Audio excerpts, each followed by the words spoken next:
Alhamdulillahi hamdan kathiran tayyiban mubarakan fih mubarakan alaih kama yuhibbu rabbuna wa yardah wa ashhadu an la ilaha illallah wahdahu la syarikalah wa ashhadu anna muhammadan abduhu wa rasuluh sallallahu alaihi wa ala alihi wa sahabatihi ajma'in wa man tabi'ahum bi ihsanin ila yaumiddin amma ba'd. Fa ikhwani fid din wa akhwati fillah, kaum muslimin wal muslimat yang saya cintai dan saya muliakan, rahimani wa rahimakumullah. Semoga Allah Subhanahu wa taala senantiasa mencurahkan rahmatnya kepada kita sekalian. Hidayah yang Allah Azza wa Jalla berikan kepada seorang hamba merupakan nikmat terbesar yang Allah berikan. Tidak ada nikmat yang lebih besar daripada nikmat hidayah. Dan Allah tidaklah memberikan hidayah kecuali kepada siapa yang Dia kehendaki. Jadi bukan sebuah kebetulan orang itu mendapatkan hidayah, tapi Allah memberikan hidayah kepada siapa yang Dia kehendaki. Dan bahkan walau dikehendaki oleh Nabi Muhammad sallallahu alaihi wasallam, orang yang paling mulia, yang paling Allah cintai, walaupun beliau menghendaki seseorang mendapatkan hidayah, akan tetapi Allah tidak menghendakinya untuk mendapatkan hidayah, maka tentu orang itu tidak akan mendapatkan hidayah. Marilah kita lihat jamaah sekalian, bagaimana kisah Abu Thalib. Saya akan bacakan kisah Abu Thalib yang diriwayatkan Al-Bukhari dan Muslim dari Al-Musayyib radhiyallahu anhu. Beliau menceritakan, anna Abu Thalibin lamma hadarathu al-wafatu dakhala alaihi an-nabiyyu sallallahu alaihi wa ala alihi wasallam. Bahwasanya Abu Thalib ketika menjelang wafat, maka Nabi Muhammad sallallahu alaihi wasallam mendatanginya.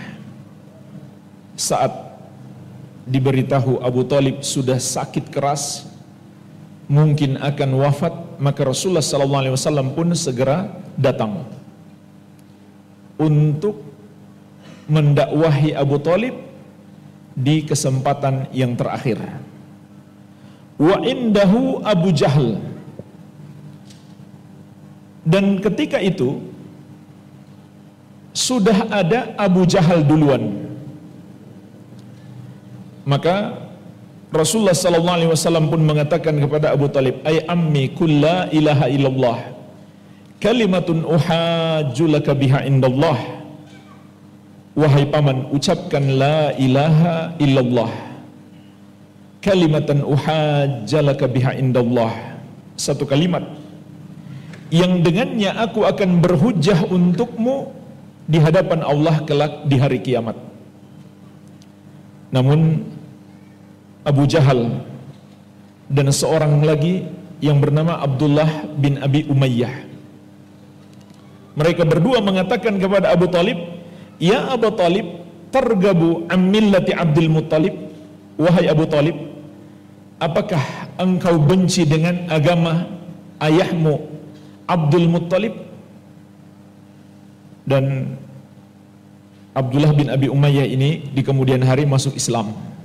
Namun di kisah ini beliau berperan dalam menyesatkan Abu Thalib atau menghalangi hidayah untuknya. Mereka berdua, Abu Jahal dan Abdullah bin Abi Umayyah, falam yazala yukallimani, dan mereka terus mencegah Abu Thalib untuk masuk Islam. Nabi Muhammad SAW pun terus berjuang mengingatkan Abu Thalib, ya ammi kulla ilaha illallah kalimatan uhajju laka biha indallah, wahai paman, ucapkan la ilaha illallah, satu kalimat yang dengannya aku akan berhujjah untukmu di hadapan Allah Subhanahu wa taala kelak di hari kiamat. Maka terus seperti itu hatta qala akhir syai'in kallamahu bihi, hatta qala akhir syai'in kallamahum bihi ala millati Abdul Muttalib. Namun sampai akhirnya ucapan terakhir Abu Talib, dia tetap berada di atas agamanya Abdul Muttalib. Dia tidak mau mengucapkan la ilaha illallah, dia tidak mau masuk Islam. Saking sedihnya Rasulullah sallallahu alaihi wasallam sampai mengatakan la astaghfiranna laka ma lam unha anka. Sungguh benar-benar aku akan mohonkan ampunan untukmu selama aku tidak dilarang. Ternyata jemaah sekalian, tidak lama fanazalat, turunlah surat At-Taubah ayat 113 melarang Rasulullah sallallahu alaihi wasallam untuk memohonkan ampun bagi Abu Talib, dan berlaku untuk seluruh kaum musyrikin. Orang-orang beriman tidak boleh memohonkan ampun untuk mereka, karena Allah tidak mungkin mengampuni dosa kesyirikan dan kekufuran itu kecuali pelakunya sendiri bertobat. Kalau tidak, Allah tidak akan ampuni. Turunlah ayat ini. Allah Azza wa Jalla berfirman, "Ma kana lin-nabi walladzina amanu ay yastaghfiru lil musyrikin walau kanu uli qurba min ba'di ma tabayyana lahum annahum ashabul jahim." Tidaklah patut bagi nabi dan orang-orang yang beriman untuk memohonkan ampun bagi orang-orang musyrik, walaupun keluarga dekat, setelah jelas bagi mereka bahwa orang-orang musyrik itu adalah para penghuni neraka jahim. Wa nazalat, kemudian turun lagi ayat yang lain untuk mengingatkan sekaligus menghibur kesedihan Rasulullah sallallahu alaihi wasallam atas kematian Abu Talib yang mati di atas kesesatan, bukan di atas hidayah, yaitu surat Al-Qasas ayat ke-56. Allah Azza wa Jalla mengingatkan, innaka la tahdi man ahbabtah, sesungguhnya engkau wahai Muhammad tidak dapat memberikan hidayah kepada siapa yang engkau kehendaki. Walakinnallaha yahdi man yasha wa huwa a'lamu bil muhtadin, akan tetapi Allah memberikan hidayah kepada siapa yang dia kehendaki, dan dia lebih tahu siapa yang pantas mendapatkan hidayah. Inilah jemaah sekalian kisah Abu Talib. Pelajaran terpenting dari kisah ini adalah Nabi kita yang mulia, Nabi Muhammad sallallahu alaihi wasallam, walaupun beliau manusia yang paling mulia, yang paling tinggi kedudukannya di sisi Allah, tetapi beliau tidak dapat mengatur Allah sedikit pun. Beliau juga tidak bisa ikut campur dalam urusan-urusan Allah, termasuk siapa yang pantas mendapatkan hidayah, siapa yang disesatkan, itu urusan Allah. Nabi kita yang mulia sallallahu alaihi wasallam tidak dapat ikut campur sedikit pun, karena beliau tidak sedikit pun memiliki sifat-sifat Allah. Maka kalau begitu hanya Allah yang berhak untuk disembah. Ini pelajaran terpenting dari kisah kematian Abu Talib di atas kesesatan. Walaupun Rasulullah sallallahu alaihi wasallam sangat menginginkan Abu Talib mendapatkan hidayah, tapi Allah tidak tunduk kepada kehendak manusia. Kalau Allah menghendaki, pasti terjadi, walaupun seluruh makhluk tidak menghendaki. Walaupun seluruh makhluk menghendaki dan Allah tidak menghendaki, tidak mungkin terjadi. Pelajaran tauhid, pelajaran terpenting yang bisa kita petik dari kisah ini. Adapun pelajaran terkait dengan kiat-kiat berhijrah Maka insya Allah kita sebutkan di akhir pembahasan, karena saya akan melengkapi dengan kisah yang lain.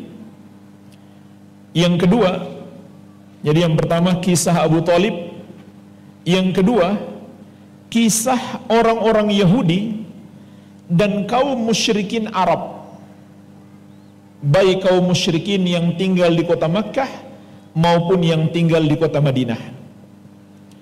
Ada beberapa riwayat dalam sirah Nabi SAW tentang sebab mengapa orang-orang Yahudi tinggal di kota Madinah dan sekitarnya. Padahal jemaah sekalian, kota Madinah ketika itu adalah negeri yang tandus. Sementara seperti negeri Syam, sekarang ini Syam itu adalah Palestina, Yordania, Suriah, dan sekitarnya. Itu dulu disebut negeri Syam. Itu negeri yang makmur, negeri yang pada zaman itu dianggap sebagai negara modern, karena dia bagian dari Romawi, imperium besar di masa itu. Nah, banyak orang Yahudi yang berasal dari negeri Syam datang ke kota Madinah, tinggal di kota Madinah dan sekitarnya. Mereka tinggalkan daerah yang subur, yang makmur, ke daerah yang tandus, daerah yang masih lumayan primitif di masa itu. Kota Madinah yang dulu bernama Yathrib belum menjadi kota Madinah. Kenapa jemaah sekalian? Karena mereka baca di dalam Taurat, Nabi yang mulia, Nabi akhir zaman yang terpilih itu akan berhijrah ke kota Madinah. Berikut beberapa kisahnya. Abu Nuaim dalam kitab beliau Dalailun Nubuwah menyebutkan dari Abu Namlah, beliau mengatakan, kanat Yahudu Bani Quraidah yadrusuna dzikra Rasulullah sallallahu alaihi wasallam fi kutubihim. Dahulu Bani Quraidah, Yahudi Bani Quraidah, salah satu suku Yahudi yang ada di kota Madinah dan sekitarnya, mempelajari tentang Rasulullah sallallahu alaihi wasallam di buku-buku mereka. Wa yu'allimuna al-wildan bi sifatihi wasmihi wa muhajarihi ilal Madinah. Dan mereka ajarkan anak-anak mereka sifat Nabi Muhammad sallallahu alaihi wasallam, nama beliau dan tempat hijrahnya. Falamma dhahara hasadu wa baghu wa ankaru. Kenapa mereka ajarkan itu kepada anak-anak mereka jemaah sekalian? Demi menyongsong hidayah yang Allah akan turunkan di akhir zaman bersama dengan Nabi akhir zaman. Tapi apa yang terjadi? Ketika beliau datang, mereka pun hasad kepada beliau, melakukan perbuatan melampaui batas dan mengingkari apa yang mereka imani dan apa yang mereka ajarkan kepada anak-anak mereka. Mereka bilang, bukan dia yang kita tunggu. Padahal kata Allah, ya'rifunahu kama ya'rifu abna'ahum. Mereka mengenal Nabi Muhammad SAW seperti mereka mengenal anak-anak mereka sendiri. Dalam riwayat yang lain disebutkan dalam kitab Sirah Ibnu Ishaq dari Asim bin Umar bin Qatadah, beliau menceritakan, haddatsani asyakhun minna qalu, telah menyampaikan kepada kami orang-orang tua kami dahulu, lam yakun ahadun minal Arab a'lamu bi sya'ni Rasulillah sallallahu alaihi wasallam minna. Tidak ada kalangan bangsa Arab dahulu yang lebih mengenal Rasulullah sallallahu alaihi wasallam daripada kami. Kana ma'ana Yahudun. Kenapa jemaah sekalian? Karena bersama kami orang-orang Yahudi. Jadi ini salah satu suku Arab yang dekat dengan orang-orang Yahudi. Sampai mereka bilang, sebelum Muhammad datang, kami sudah kenal beliau. Dan kami yang lebih mengenal beliau dari seluruh bangsa Arab. Kenapa? Kami dekat dengan orang Yahudi ketika itu. Jadi Yahudi betul-betul mengenal Nabi Muhammad sallallahu alaihi wa ala alihi wasallam.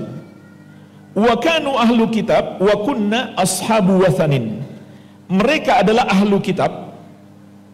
Artinya mereka pintar, cerdas, tahu ilmu.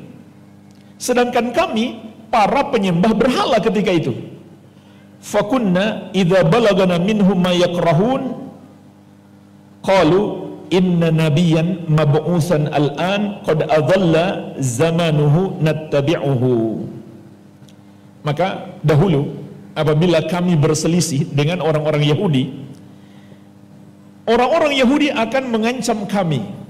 Sesungguhnya nabi yang diutus akhir zaman telah datang masanya, maka kami akan mengikutinya. Fanaktulukum ma'ahu qatla adin wa iram. Maka kami akan memerangi kalian bersamanya. Karena kalian orang-orang kafir, penyembah berhala. Kami akan memerangi kalian bersamanya seperti memerangi kaum Ad dan Iram yang dulu Allah binasakan. Jadi ini ancaman yang selalu ditebarkan oleh orang-orang Yahudi kalau berselisih dengan bangsa Arab dahulu, sebelum kedatangan Nabi Muhammad SAW ke kota Madinah. Karena betapa yakinnya mereka dengan Nabi Muhammad SAW, beliau akan selalu ditolong oleh Allah apabila berjihad melawan orang-orang kafir. Itu diyakini oleh Yahudi. Bukan hanya mereka mengenal ciri-ciri beliau, tapi mereka juga yakin beliau adalah Nabi yang akan selalu ditolong oleh Allah karena ajarannya adalah ajaran yang benar. Falamma ba'athallahu rasulahu ittaba'nahu wa kafaru bihi. Namun apa yang terjadi jemaah sekalian? Mereka menceritakan orang-orang Madinah, orang Arab yang kemudian menjadi kaum Ansar. Mereka berkata, maka tatkala Allah mengutus rasulnya tersebut, kami mengikuti beliau, sementara Yahudi malah kufur kepada beliau. Fafina wallahi wa fihim anzalallahu azza wa jalla. Maka demi Allah turun ayat Allah yang berbicara tentang kami orang-orang Arab dahulu yang kemudian menjadi sahabat Ansar di kota Madinah, dan tentang orang-orang Yahudi Madinah yang selalu mengancam kami, yaitu surat Al-Baqarah ayat 89. Allah turunkan ayat ini. Walamma ja'ahum kitabun min indillahi musaddiqun lima ma'hum wa kanu min qablu yastaftihuna 'alal ladzina kafaru falamma ja'ahum ma'arafu kafaru bih.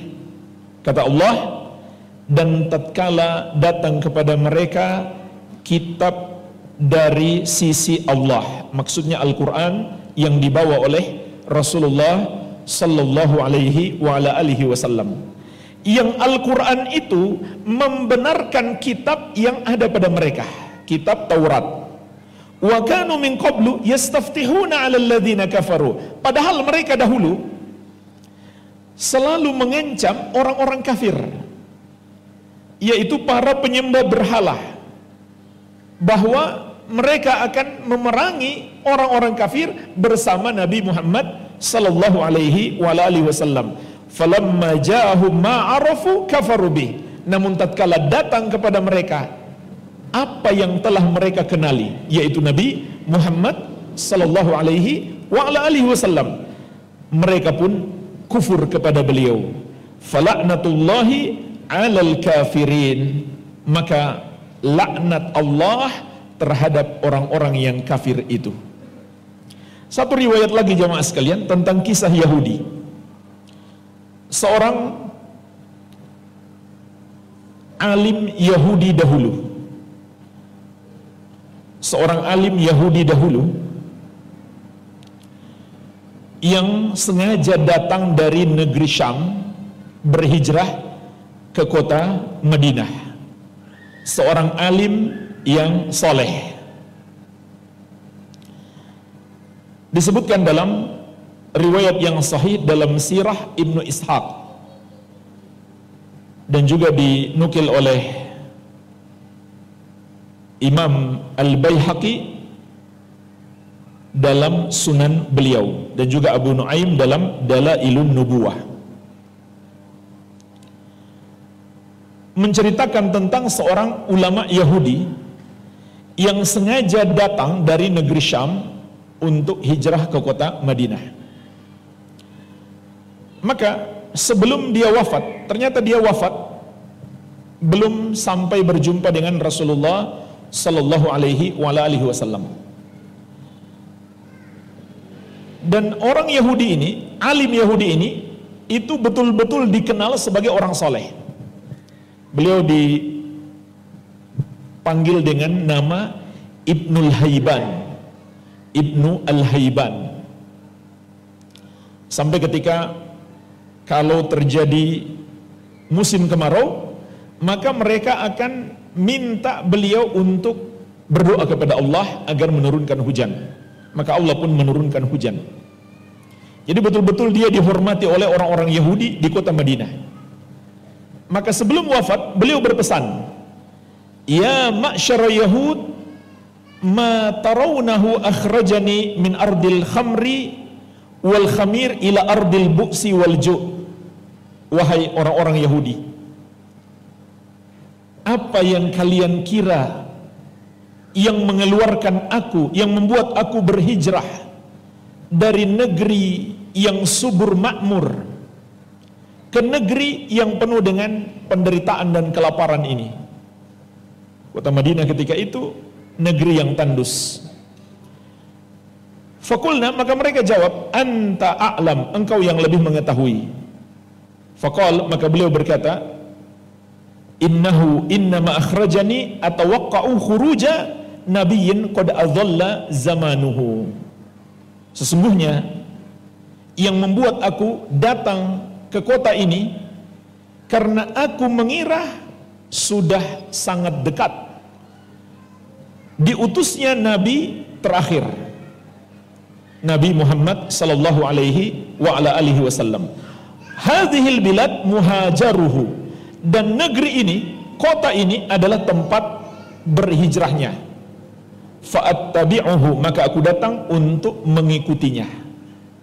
Fala tusbaqanna ilaihi idza kharaja ya ma'syara yahud. Maka beliau berpesan, jangan sekali-kali kalian didahului oleh kaum yang lain untuk beriman kepadanya. Segera beriman kepadanya. Dan mereka pun percaya, mereka yakin, mereka terima nasihat tersebut dengan penuh kegembiraan. Tapi ternyata jemaah sekalian, apa yang terjadi ketika Rasulullah SAW datang ke kota Madinah dengan penuh perjuangan, menempuh perjalanan jauh yang seharusnya beliau disambut dengan baik dan ditolong, tetapi orang-orang Yahudi yang terdepan dalam mengingkari beliau. Orang-orang Yahudi yang terdepan dalam memusuhi beliau sallallahu alaihi wa ala alihi wasallam. Bahkan mereka bekerja sama dengan orang-orang musyrik Makkah, memberikan informasi-informasi tentang Rasulullah sallallahu alaihi wasallam, sampai di kemudian hari orang-orang musyrik Makkah bersatu dengan orang-orang Yahudi untuk menyerang Rasulullah sallallahu alaihi wasallam yang sudah terkepung di kota Madinah. Inilah jemaah sekalian sekilas tentang kisah orang-orang Yahudi dan kaum musyrikin Arab di kota Madinah yang kemudian menjadi sahabat-sahabat Ansar. Mereka yang dulu diancam-ancam oleh Yahudi, tunggu kalian, kalian pasti kalah, kami akan memerangi kalian, kami akan habisi kalian, bersama dengan Nabi yang diutus.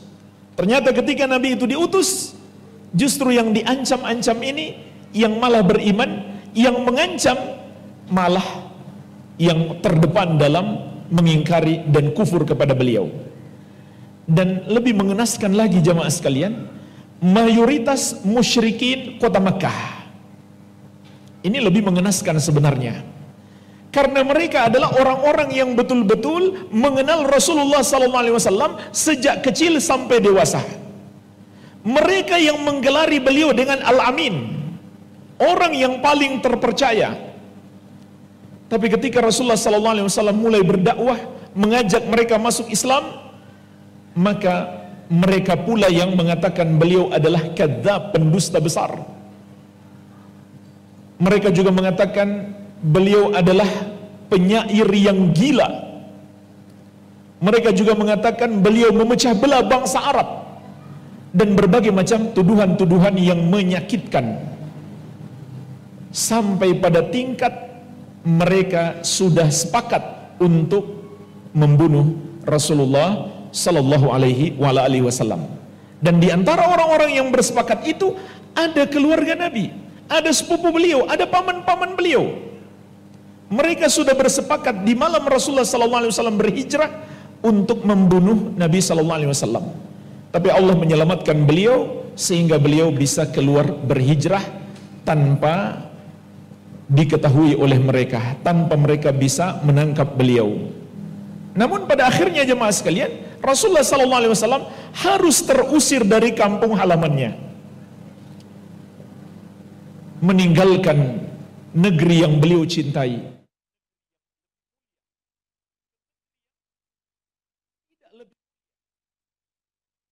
Makkah itu kan lebih mulia dari Madinah. Begitu pula Masjidil Haram lebih mulia daripada Masjid Nabawi.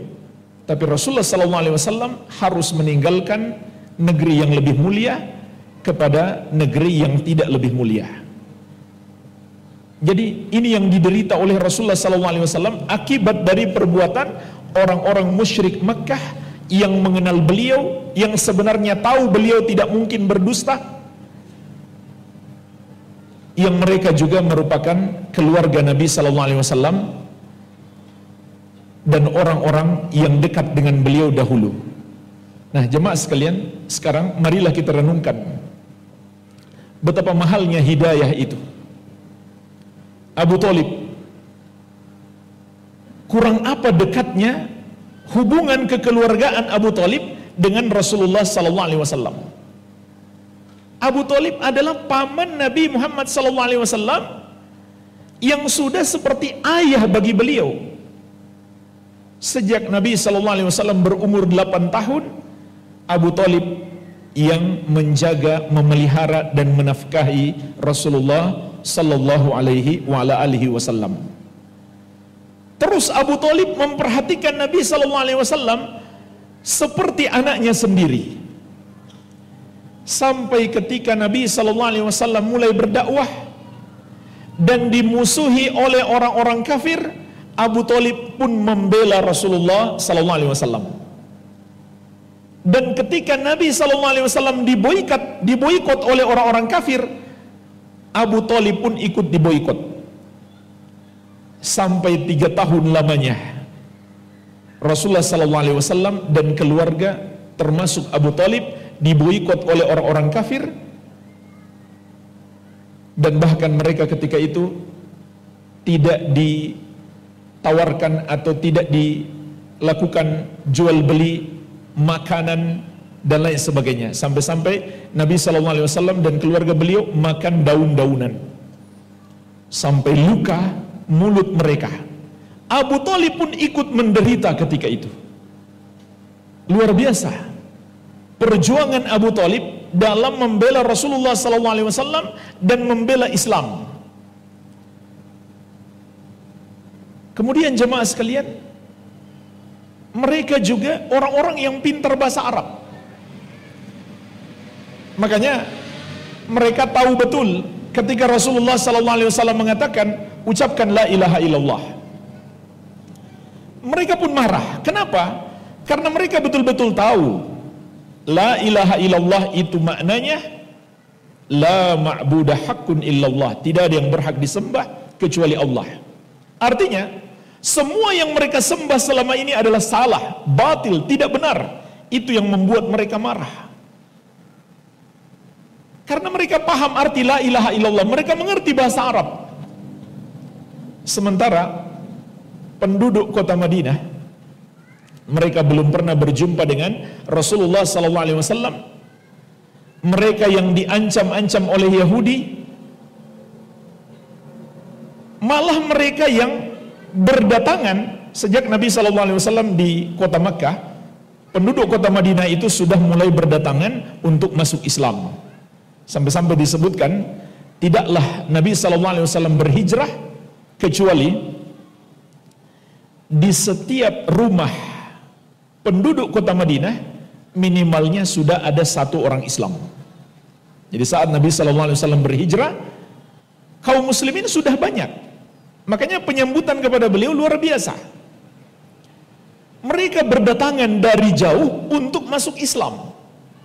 Yang di dekat beliau, tetangga beliau, keluarga beliau malah menyakiti beliau. Mayoritasnya menyakiti beliau.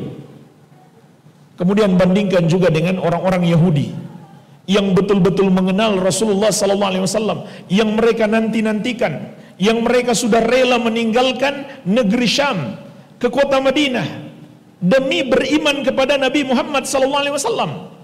Tapi ternyata Allah tidak memberikan hidayah kepada mereka. Sekarang jemaah sekalian, bandingkan dengan diri kita. Mungkin kebanyakan kita tidak ada ikatan keluarga dengan Rasulullah SAW. Hidup kita pun di zaman yang sudah sangat jauh dari Rasulullah SAW, dan juga jauh dari negeri beliau. Dan juga mungkin kebanyakan kita tidak betul-betul ngerti bahasa Arab. Dan juga mungkin kebanyakan kita tidak ada sebuah jasa yang berarti untuk Islam seperti Abu Thalib. Dan mungkin sepanjang hidup kita nggak bisa menyaingi jasa-jasa Abu Thalib yang luar biasa. Tapi Allah Azza wa Jalla yang maha penyayang memberikan hidayah kepada kita jemaah sekalian. Bukankah ini nikmat yang sangat besar? Kita bukan apa-apa, kita bukan siapa-siapa, tapi Allah yang maha penyayang memberikan hidayah kepada kita. Bukankah ini nikmat yang sangat besar yang harus kita jaga? Ini jemaah sekalian, di antara kisah-kisah terdahulu yang harus kita renungkan bahwa betapa mahalnya nikmat hidayah. Sekarang kita bicara tentang kisah masa depan, yaitu masa depan di akhirat kelak. Kalau kita baca ayat yang menjelaskan kepada kita betapa mahalnya hidayah, maka kita pun paham betapa besar nikmat hidayah yang Allah berikan kepada kita.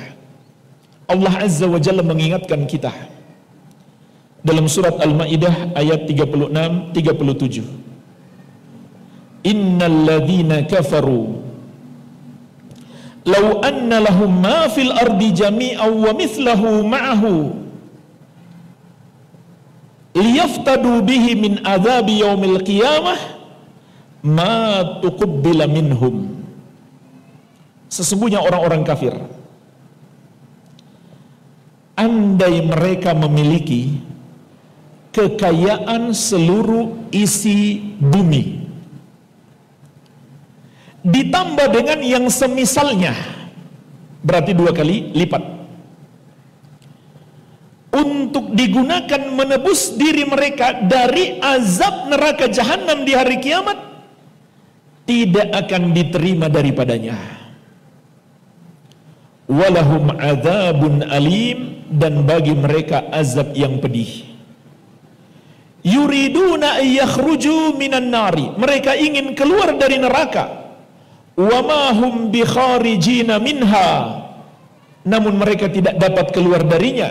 Walahum adzabun muqim, dan bagi mereka azab yang kekal. Perhatikanlah jemaah sekalian, 2 ayat yang mulia ini, surat Al-Maidah ayat 36-37. Allah Azza wa Jalla menjelaskan kepada kita tentang mahalnya hidayah, tapi baru kita sadari kelak di akhirat. Di dunia banyak orang tidak menyadari betapa mahalnya nikmat hidayah itu. Mereka ingin membeli kebebasan mereka untuk selamat dari api neraka. Andai mereka punya seluruh isi dunia ditambah dengan yang semisalnya, maka mereka rela untuk membeli kebebasan mereka. Tetapi kata Allah, itu tidak akan diterima. Andai mereka sanggup membayar sekalipun, tidak akan diterima daripada mereka. Nggak ada gunanya kekayaan mereka untuk menilai keselamatan dari api neraka. Maka hidayah yang Allah berikan kepada kita di dunia ini, jemaah sekalian, semoga kita istiqamah di atas hidayah tersebut, adalah jaminan keselamatan kita dari api neraka. Itu tidak bisa dinilai dengan dunia sedikit pun. Jangankan seluruh hidayah, hidayah untuk sholat sunnah 2 rakaat sebelum subuh saja, apa kata Nabi sallallahu alaihi wasallam? Raq'ata al-fajri khairun minad dunya wa ma fiha. 2 rakaat sebelum sholat subuh lebih baik daripada dunia dan isinya. Kemudian di surat Ali Imran ayat ke-91, Allah Azza wa Jalla berfirman, Innal ladzina kafaru wa matu wa hum kuffarun fala yuqbala min ahadihim mil'ul ardi dhahaban walau iftada bih. Sesungguhnya orang-orang kafir dan mereka mati di atas kekafiran itu, maka tidak akan diterima dari seorang pun dari mereka emas sepenuh bumi, walaupun dia ingin menebus dirinya dengan emas itu. Ulaika lahum adzabun alim wa ma lahum min nasirin. Mereka itulah yang akan mendapatkan azab yang pedih dan tidak ada yang bisa menolong mereka. Allah ingatkan kepada kita jemaah sekalian, keselamatan seseorang dari api neraka, walaupun dia ingin menebus dirinya dengan emas sepenuh bumi, tidak akan diterima daripadanya. Itu tidak akan bisa membeli keselamatannya dari api neraka. Dan itu bermakna hidayah yang Allah berikan kepada kita di dunia ini untuk selamat dari api neraka jauh lebih besar, jauh lebih mahal daripada emas sepenuh bumi. Dan juga dalam hadis qudsi yang diriwayatkan Al-Bukhari dan Muslim dari Anas bin Malik radhiyallahu anhu, Rasulullah sallallahu alaihi wasallam bersabda, "Innallaha yaqulu li ahwani ahli nari adzaban." Sesungguhnya Allah berkata kepada penghuni neraka yang paling ringan azabnya, yaitu kelak di hari kiamat. Allah akan mengatakan kepadanya, "Lau anna laka ma fil ardi min syai' kunta taftadi bihi." Apakah jika engkau punya kekayaan seluruh isi dunia, engkau mau untuk menjadi tebusan agar kamu bebas dari api neraka? Qala na'am, dia berkata, ya.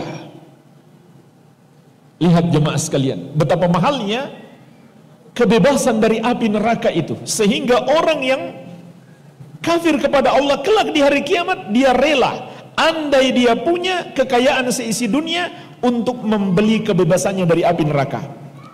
Qala, maka Allah Azza wa Jalla mengingatkan, faqad sa'altuka ma huwa ahwanu min hadza wa anta fi sulbi adam alla tusyrika bi fa abaita illa asyirka. Sungguh aku telah meminta kepadamu yang lebih mudah daripada ini, dan engkau ketika itu masih ada di sulbi Adam, janganlah engkau mempersekutukan aku, namun engkau enggan kecuali berbuat kesyirikan. Maka jemaah sekalian, inilah di antara kisah masa depan, kisah hari kiamat, tentang keinginan orang-orang kafir untuk keluar dari api neraka, dan mereka ingin membeli kebebasan mereka walaupun harus dengan membayar emas sebanyak isi dunia atau kekayaan seluruh isi dunia ditambah yang semisalnya, asal mereka bebas dari api neraka. Tapi ternyata itu tidak akan bisa membeli kebebasan mereka. Itu tidak ada harganya sama sekali. Jemaah sekalian, satu kisah lagi tentang kisah kebalikannya, orang yang mendapatkan hidayah juga. Kisah yang masyhur tentang pembunuh 100 nyawa. Ini hadis yang masyhur diriwayatkan Al-Bukhari dan Muslim dari Abu Sa'id Al-Khudri radhiyallahu anhu. Seorang dari kalangan Bani Israel telah membunuh 99 nyawa. Dia ingin bertobat. Apa yang dia lakukan? Dia bertanya, siapakah orang yang paling berilmu di muka bumi ini, untuk dia datangi dan berkonsultasi untuk menuntut ilmu bagaimana caranya dia bertobat. Maka orang-orang menunjukkan kepadanya agar menemui seorang ahli ibadah. Dia pun mendatangi ahli ibadah tersebut dan menyampaikan hajatnya. Dia mohon bimbingan, minta ilmu, karena sudah membunuh 99 orang, pingin bertobat, caranya gimana? Ternyata ahli ibadah ini bukan orang yang berilmu. Memang dia rajin ibadah, tapi dia bukan orang berilmu. Dia malah marah dan mengatakan kepada orang itu, tidak ada lagi pintu tobat untukmu. Maka orang itu pun menghabisi ahli ibadah tersebut sehingga genap yang dia bunuh menjadi 100. Tapi dia masih ingin bertobat. Dia bertanya lagi, siapakah orang yang paling berilmu di muka bumi? Maka berikutnya mereka betul-betul menunjukkan dia untuk berjumpa dengan seorang alim, seorang ulama. Dia pun mendatangi ulama tersebut dan bertanya, apakah masih ada pintu tobat untukku? Padahal aku sudah membunuh 100 nyawa. Maka ulama tersebut mengatakan, tidak ada yang bisa menutup pintu tobat antara dirimu dengan Allah. Akan tetapi hendaklah kamu berhijrah. Bukan sekedar berhijrah bertobat, tapi pindah tempat tinggal. Tinggalkan kampung halamanmu, karena kampung halamanmu dihuni oleh orang-orang yang suka berbuat dosa. Tinggallah di negeri atau di daerah, di kampung orang-orang yang rajin beribadah. Pergilah ke sana, lalu beribadahlah kepada Allah bersama mereka. Dia pun pergi demi mengikuti nasihat sang alim tersebut. Tapi jamaah sekalian, di tengah perjalanan ternyata sampailah ajalnya. Malaikat maut mencabut nyawanya. Dan tugas malaikat maut sebatas mencabut nyawa. Ada malaikat lain yang bertugas membawa ruh. Mereka disebut malaikat rahmat dan malaikat azab. Ruh orang-orang baik dibawa oleh malaikat rahmat, ruh orang-orang buruk dibawa oleh malaikat azab. Tapi untuk pembunuh 100 nyawa ini, dua malaikat itu sekaligus turun, masing-masing merasa berhak membawa ruhnya. Mereka pun berselisih. Masing-masing merasa berhak membawa ruhnya. Maka Allah utus satu malaikat untuk menyampaikan kepada mereka berdua bagaimana cara menyelesaikan perselisihan mereka. Caranya bagaimana? Kata malaikat ini, ukurlah ke bumi mana dia lebih dekat. Kalau dia lebih dekat ke bumi yang dia tinggalkan, yaitu di kampung orang-orang yang suka berbuat dosa, berarti yang akan membawa adalah malaikat azab. Tapi kalau dia sudah lebih dekat di kampung orang-orang baik, maka berarti dia akan dibawa oleh malaikat rahmat. Maka diukur jamaah sekalian. Ternyata dia lebih dekat sejengkal saja. ke negeri tempat orang-orang yang berbuat baik. Dan disebutkan dalam sebagian riwayat, saat dia terjatuh, sudah mau wafat, dia masih terus berusaha mendekat ke sana. Disebutkan dalam sebagian riwayat yang lain, Allah pun memerintahkan bumi tempat dia tinggal sebelumnya untuk menjauh dan bumi yang dia tuju untuk mendekat. Pada akhirnya dia dibawa oleh malaikat rahmat. Tandanya Allah mengampuninya. Inilah jemaah sekalian beberapa kisah tentang hijrah yang gagal dan yang sukses, yang tidak mendapatkan hidayah dan yang mendapatkan hidayah. Maka ini semuanya menunjukkan kepada kita betapa mahalnya hidayah itu, betapa besarnya nikmat hidayah, harus kita jaga baik-baik. Jangan sampai kita menyadari betapa besarnya nikmat hidayah saat sudah terlambat, tidak ada lagi kesempatan untuk mendapatkan hidayah. Seperti yang dialami oleh orang-orang kafir di hari kiamat.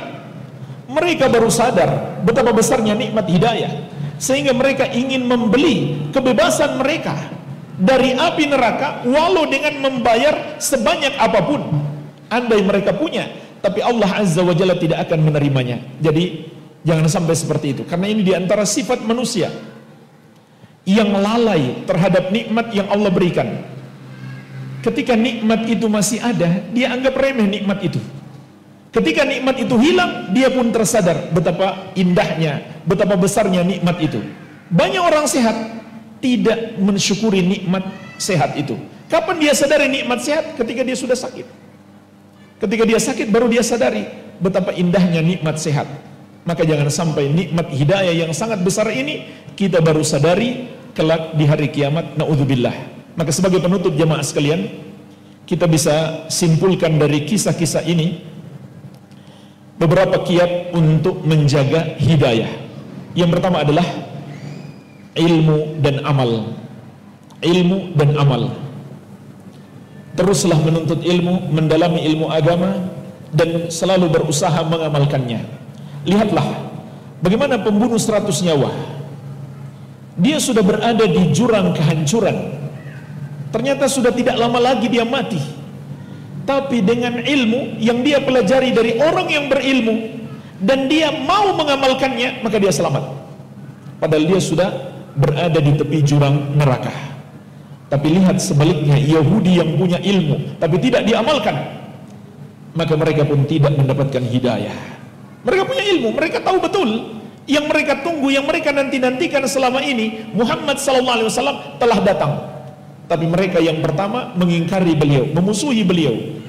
Jadi ini bahaya, punya ilmu tapi tidak diamalkan. Ini penyebab hilangnya hidayah. Begitu pula sebaliknya jemaah sekalian, beramal tanpa ilmu seperti yang dilakukan oleh orang-orang Nasrani menyebabkan mereka tersesat. Makanya kita selalu minta kepada Allah, ihdinas siratal mustaqim, siratal ladzina an'amta alaihim ghairil maghdubi alaihim waladdallin. Kita minta kepada Allah agar ditunjukkan jalan yang lurus, jalan orang-orang yang Allah berikan nikmat ilmu dan amal. Bukan jalannya orang-orang yang sesat, bukan jalannya orang-orang yang Allah murkai, yaitu yang punya ilmu tapi tidak beramal. Bukan pula jalannya orang-orang yang sesat yang beramal tanpa ilmu. Kemudian yang kedua, memilih teman yang baik dan lingkungan pergaulan yang baik. Memilih teman dan lingkungan pergaulan yang baik. Lihatlah jemaah sekalian, Abu Thalib terhalang mendapatkan hidayah. Kenapa? Berteman dengan orang yang rusak, Abu Jahal. Namun temannya yang satu itu sahabat yang mulia, Abdullah, siapa namanya tadi? Abdullah bin Abi Umayyah, di kemudian hari masuk Islam, radhiyallahu anhu. Tapi Abu Jahal sampai mati masih jadi setan yang menyesatkan.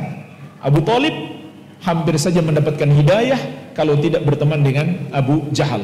Ini bahaya besar. Makanya Allah ingatkan di surat Al-Furqan ayat ke-8, wa yauma ya'uddu dzalimu ala yadayhi. Ingatlah ketika orang zalim itu menggigit dua tangannya. Kita sering mengatakan orang yang menyesal itu dia akhirnya gigit jari, iya kan?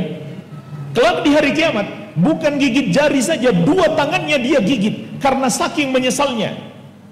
Seraya dia meratapi nasibnya, yaqul, ya laitani takhadtu ma'ar rasuli sabila. Aduhai, andai dulu aku mengikuti jalan Rasul, jalan sunnah Nabi Muhammad sallallahu alaihi wa ala alihi wasallam. Jemaah sekalian, ini sebuah peringatan bagi kita. Hanya satu jalan inilah yang akan disesali oleh manusia kelak di hari kiamat apabila dia tidak mengikuti.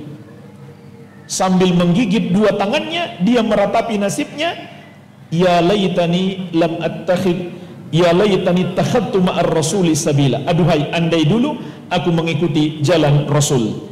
Ya wailata laitani lam attakhid fulanan khalila. Celaka aku, andai kata dulu aku tidak menjadikan fulan sebagai teman dekatku. Laqad adallani 'ani dzikri ba'da idz ja'ani. Dia telah menyesatkan aku dari Al-Qur'an setelah Al-Qur'an itu datang kepadaku. Jadi ini diantara penyesalan manusia kelak di hari kiamat. Salah memilih teman bergaul yang menyesatkan. Juga dalam hadis yang diriwayatkan Abu Daud dan Tirmidzi dari sahabat yang mulia Abu Hurairah radhiyallahu anhu, Rasulullah sallallahu alaihi wasallam bersabda, "Al-mar'u 'ala dini khalili, falyanzur ahadukum man yukhalil." Hendaklah seseorang itu tergantung agama sahabat karibnya, maka hendaklah setiap kalian melihat, memilih-milih siapa yang hendak dia jadikan sahabat dekatnya. Begitu pula jemaah sekalian, lingkungan pergaulan yang baik. Kalau satu teman saja sudah sangat berbahaya, bagaimana lagi dengan lingkungan pergaulan banyak orang rusak di situ? Tentu sangat berbahaya. Maka sang alim pun menasihati, pembunuh 100 nyawa, walaupun jemaah sekalian dia jagoan, bisa membunuh 100 nyawa, tapi dia akan kalah dengan lingkungannya yang buruk. Maka sang alim menasihati dia, tinggalkan kampung halamanmu, berhijrah, pindah ke kampung tempat tinggalnya orang-orang yang baik. Ini penting dalam berhijrah. Kemudian kiat yang ketiga adalah jangan takut menyelisihi tradisi dan budaya nenek moyang. Ini diantara sebab banyak orang gagal berhijrah, atau bahkan tidak bisa mendapatkan hidayah sama sekali karena takut menyelisihi tradisi dan budaya nenek moyang. Dan inilah yang terjadi pada Abu Talib. Diingatkan kepada Abu Talib, atargabu an millati Abdul Muttalib, wahai Abu Talib, apakah engkau tidak suka lagi dengan agamanya Abdul Muttalib, ayahmu, nenek moyangmu? Diingatkan kepadanya kebesaran nenek moyangnya. Dan ini sebenarnya bukan hal yang baru. Ini terjadi pada umat-umat terdahulu. Hampir semua umat para nabi tidak mau mengikuti jalan hidayah karena mempertahankan budaya nenek moyang. Di antaranya Allah sebutkan di surat Al-Maidah ayat 104. Wa idza qila lahum ta'alu ila ma anzalallahu wa ila rasuli qalu hasbuna ma wajadna alaihi aba'ana. Dan apabila dikatakan kepada mereka, kemarilah kalian ikuti yang Allah turunkan dan ikutilah Rasul, maka mereka berkata, kami hanya mau mengikuti apa yang kami dapatkan dari orang tua kami, nenek moyang kami. Maka Allah Azza wa Jalla membantah mereka, awalau kana aba'uhum la ya'lamuna syai'aw wa la yahtadun. Apakah mereka masih mau mengikuti juga walaupun orang tua mereka tidak mengetahui apapun dan tidak mendapatkan hidayah? Orang tua mereka enggak belajar agama. Kalaupun belajar, enggak belajar dari sumbernya, hanya dari tradisi turun-temurun, hanya dari amalan kebanyakan orang. Bahkan mungkin orang tua mereka belum mendapatkan hidayah. Apakah mereka masih mau mengikuti juga? Maka Allah ingatkan, ini penyebab mereka terhalang mendapatkan hidayah. Kemudian yang keempat, juga jangan takut menyelisihi orang banyak. Dan ini juga kekhawatiran Abu Talib. Ini juga kekhawatiran Abu Talib. Dia takut menyelisihi kebanyakan kaumnya. Dia takut disebut orang yang telah murtad dari agamanya. Maka Allah Azza wa Jalla juga mengingatkan kepada kita jemaah sekalian di surat Al-An'am ayat 116. Wa in tuti aktsara man fil ardi yudilluka an sabilillah. Kalau kamu mengikuti kebanyakan manusia di muka bumi, niscaya mereka akan menyesatkan kamu dari jalan Allah. Maka harus berani, walaupun menyelisihi orang banyak, pegang erat kebenaran itu. Kemudian yang kelima jemaah sekalian, juga jangan takut celaan manusia. Apalagi celaan sekarang bukan hanya di dunia nyata, tapi di dunia maya yang bisa jadi lebih dahsyat daripada di dunia nyata. Lebih luas tersebarnya. Ketika kita berpegang teguh dengan kebenaran, ada orang-orang yang mencela kita, mencari-cari aib kita, membongkarnya. Maka kita jangan takut sedikit pun, karena kalau kita takut celaan manusia, lalu kita mencari keridhaan manusia, dan kita membuat Allah murka, maka ini adalah salah satu penyebab utama kita tersesat. Oleh karena itu Allah mencela hal tersebut di dalam surat Al-Ankabut ayat ke-10. Dan ini termasuk sifatnya orang-orang munafik yang Allah cela.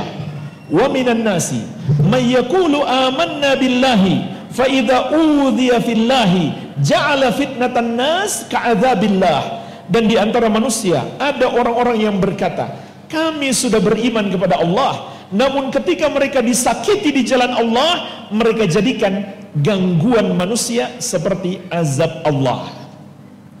Apa maksud ayat ini jemaah sekalian? Mereka jadikan gangguan manusia seperti azab Allah. Artinya mereka demi lari, demi selamat dari gangguan manusia, mereka pun mau mengikuti apa yang diinginkan manusia demi mencari keridhaan manusia. Oleh karena itu juga di surat Al-Maidah ayat ke-54 Allah menjelaskan kepada kita di antara sifat orang-orang yang Allah cintai, wala yakhafuna laumata laim. Mereka tidak takut di jalan Allah celaan orang yang mencela. Dan ingatlah, hidup kita untuk mencari keridhaan Allah. Jangan peduli apa kata manusia, karena kita tidak mencari keridhaan mereka. Kemudian yang keenam, hendaklah kita berjuang dan bersabar. Lihatlah jemaah sekalian, bagaimana kaum Ansar berjuang, begitu pula kaum Muhajirin untuk mempertahankan hidayah yang Allah berikan kepada mereka. Itu luar biasa perjuangan mereka. Kaum Muhajirin harus meninggalkan kampung halaman, berpisah dengan keluarga, meninggalkan harta benda mereka. Kemudian lihat juga bagaimana pembunuh 100 nyawa itu, dia berjuang. Walaupun taubatnya sebetulnya belum sempurna, dia belum betul-betul beribadah kepada Allah bersama orang-orang yang beribadah di kampung itu. Dia belum sampai ke sana, tapi dia sudah berjuang dan Allah menghargai perjuangannya. Dan Allah berfirman dalam surat Al-Ankabut ayat ke-69, "Walladzina jahadu fina lanahdiyannahum subulana." Orang-orang yang bersungguh-sungguh di jalan kami, benar-benar akan kami tunjukkan kepada mereka jalan-jalan kami. Rasulullah SAW bersabda, "Wa may yatasabbar yusabbirullah." Barang siapa berusaha untuk sabar, maka Allah akan menyabarkannya. Kemudian yang ketujuh jamaah sekalian, kiat-kiat menjaga hidayah adalah jauhi sebab-sebab kesesatan, sebab-sebab kemaksiatan. Jadi bukan hanya kesesatannya dan kemaksiatannya yang dijauhi, sebab-sebabnya juga dijauhi. Makanya Allah ketika melarang zina, Allah tidak sekedar mengatakan jangan berzina, tapi kata Allah, wala taqrabuz zina, jangan kamu dekati zina. Artinya semua sebab yang bisa menjerumuskan kepada zina itu jauhi. Terutama di masa kita jemaah sekalian, sebab-sebab kepada zina itu sangat dahsyat. Betapa mudahnya kita akses dengan HP kita.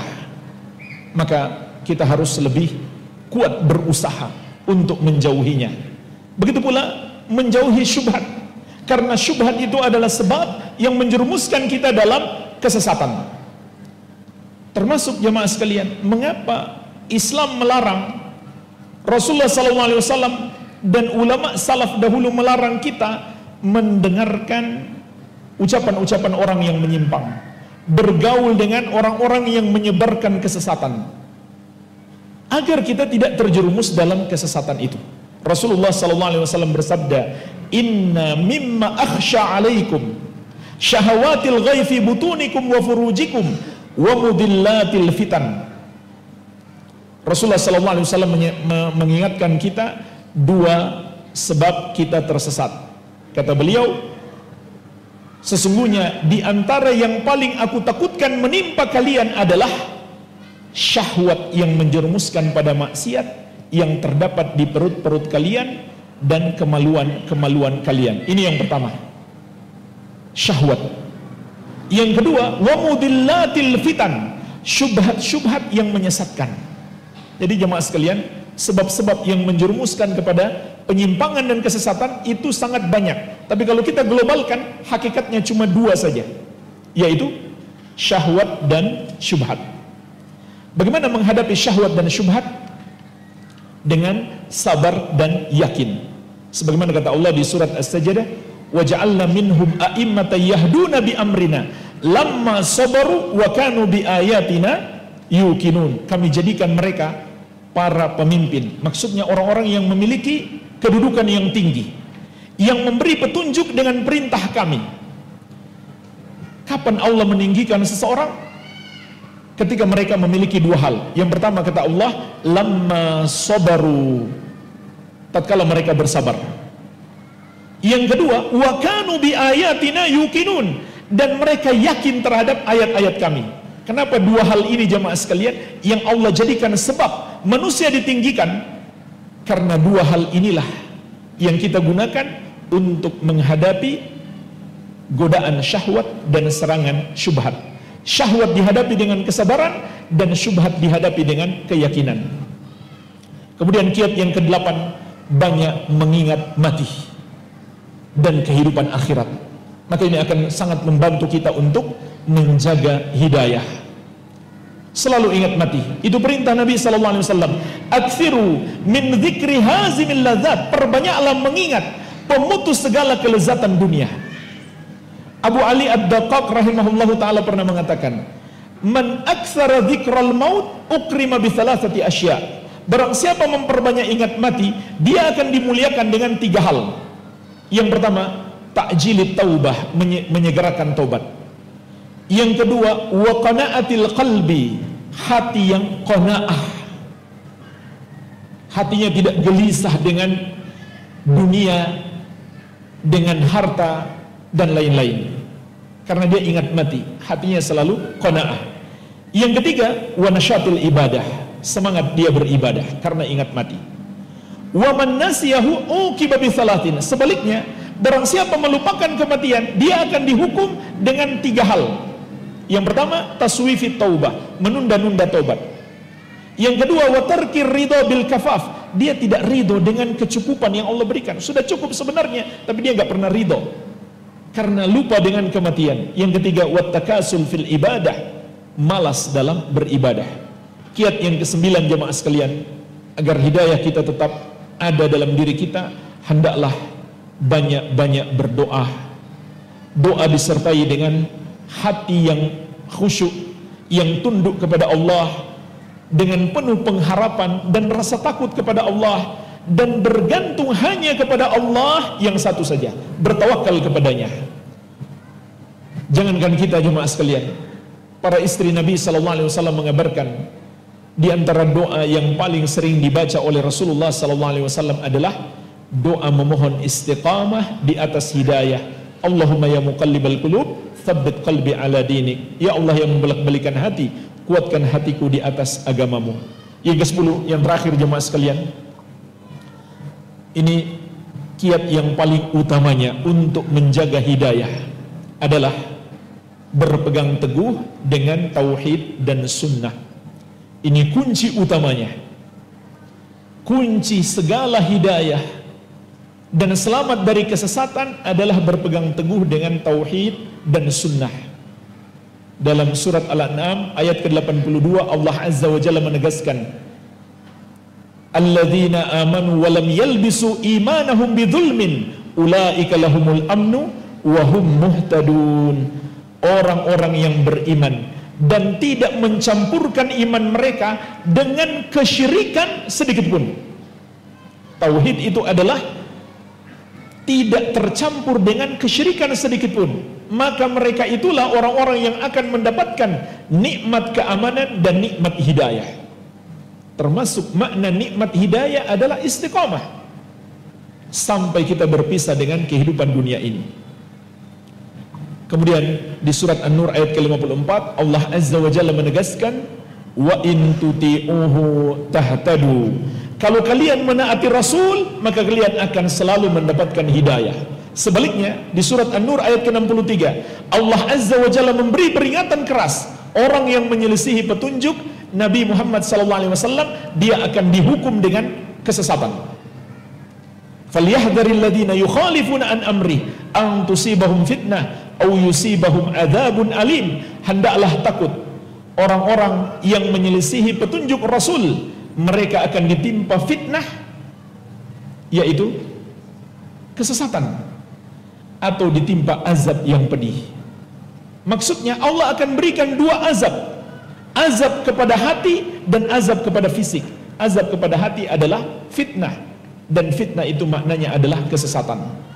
Jadi dengan berpegang teguh kepada tauhid dan sunnah, inilah sebab utama kita terus menerus istiqamah berada di atas hidayah sampai kita berjumpa dengan Allah Subhanahu wa taala.